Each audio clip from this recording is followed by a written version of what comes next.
Good afternoon. Good afternoon. It's a pleasure to be here in New Orleans with Netroots. And it's a pleasure to see all of you. I am Cynthia Nixon, and I am running for Governor of New York State.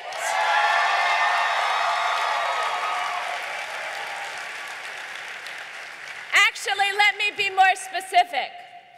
I am running in the Democratic primary for Governor of New York State. And I will tell you a secret. The Democratic establishment doesn't like primaries. They think challenging incumbents hurts the party. I disagree. I think it helps the party. I think that centrist corporate Democrats hurt the party.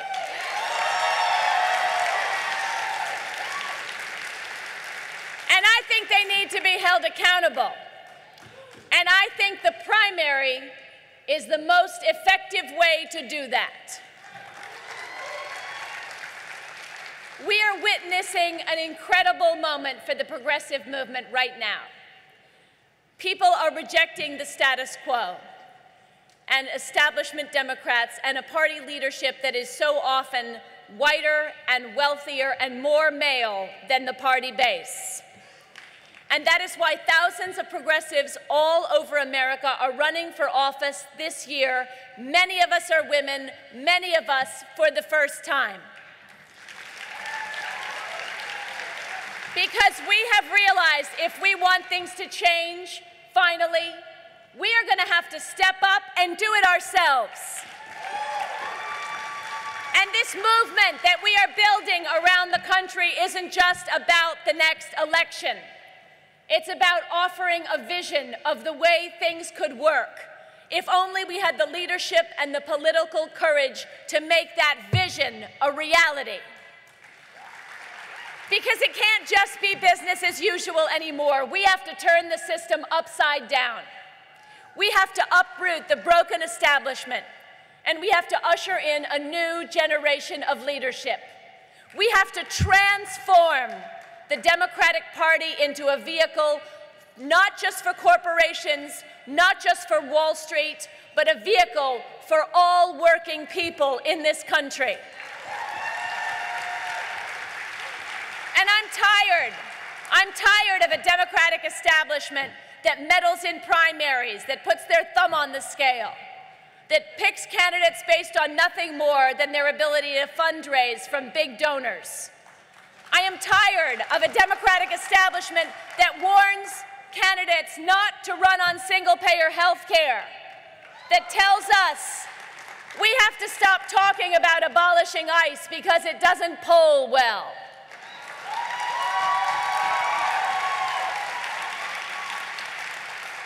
This is the same Democratic establishment that once upon a time told us not to talk about civil rights, or same-sex marriage, or abortion, or a $15 minimum wage. This is the same Democratic establishment that says we can't win with candidates like Alexandria Ocasio-Cortez because she's too far to the left.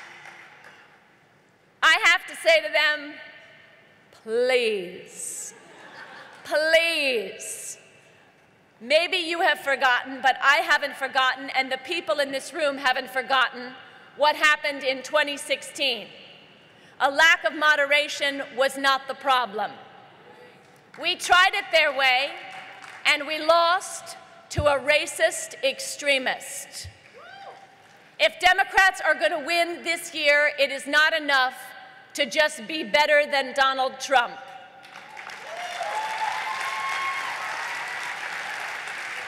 We can't just give people something to vote against. We have to give them something that they want to show up and vote for. And that's exactly what I'm doing. I'm running for governor on a platform of passing single-payer health care, of ending the school-to-prison pipeline, of providing free college tuition to New Yorkers who can't afford it. I am running to end voter suppression in New York State and to pass universal rent control and to protect immigrants from deportation and to support the movement to abolish ICE once and for all.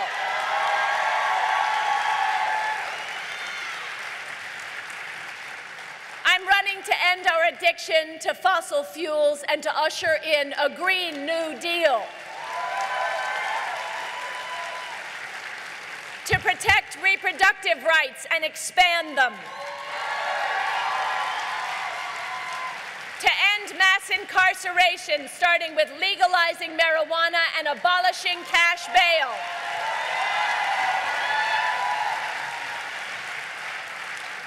I am proud to be one of a small but growing number of candidates to identify as a democratic socialist.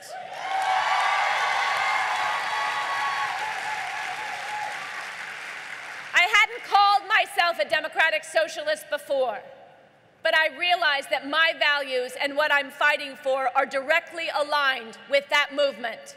So, if being a democratic socialist means believing that health care and housing and education should be a human right, then I am a democratic socialist. If it means standing up against inequality in all its forms and taking action to equalize wealth and power in our society, then I am a democratic socialist.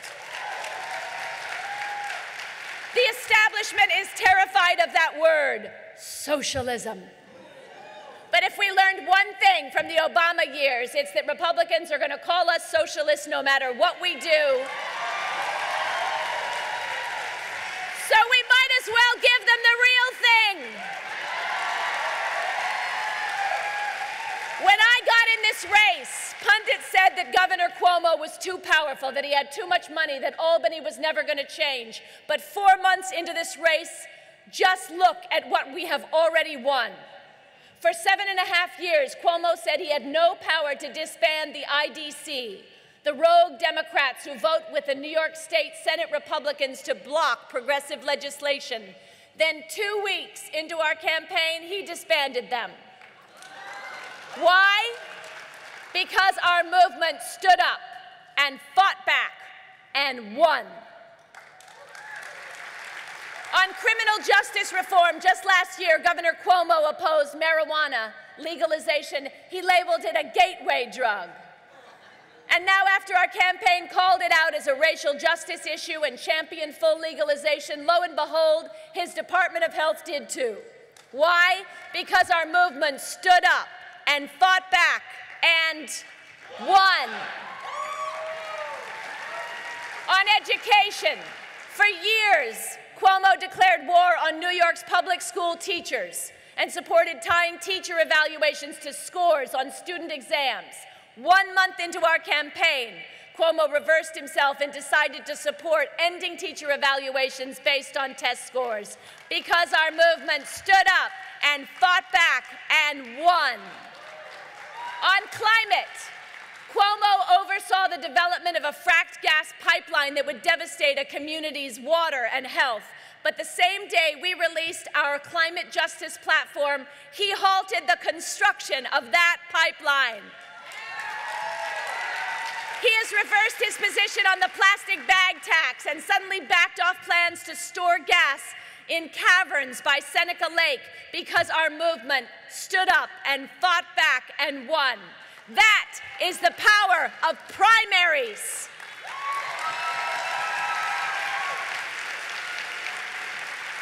And that is what happens when we hold our party and its electeds accountable. These are real victories, and none of them would have been possible without the support of grassroots groups like the Working Families Party. which I have stood with and fought with for better schools for the last 17 years. But even so, these real victories only go so far, which is why we need a change, which is why I'm running. Because at the end of the day, we have a governor who just doesn't believe in progressive values and flat out doesn't support fellow Democrats. If you haven't been following New York State politics closely, that might sound like an exaggeration. It's not. Apart from encouraging a breakaway group of Democratic state senators to vote with the Republicans, giving Republicans control despite being a minority in that body, apart from allowing the Republican state senators to gerrymander their own districts, Andrew Cuomo is also running on the Independence Party ballot line. That is a line he is sharing with mostly Republican candidates, including our top 4 congressional targets in the state. By headlining the ballot line, he will single-handedly be delivering tens of thousands of votes to vulnerable Republican incumbents. Because Andrew Cuomo wants every possible vote for himself, and he doesn't care if it helps Republicans keep control of the Congress. That is why we, in this progressive movement, have to get involved in primaries. Primaries are where we get to stand up to these establishment corporate Democrats and decide what kind of Democratic Party we actually want. This is not a time to settle for the way things are. This is a time to fight. This year, progressives want power, not concessions. And if we want real change, we don't just need to elect more Democrats. We need to elect better Democrats.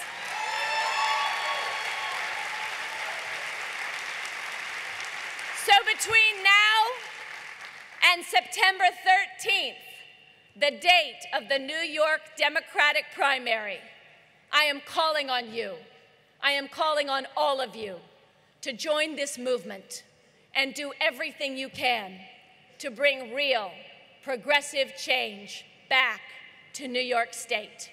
Thank you so, so much.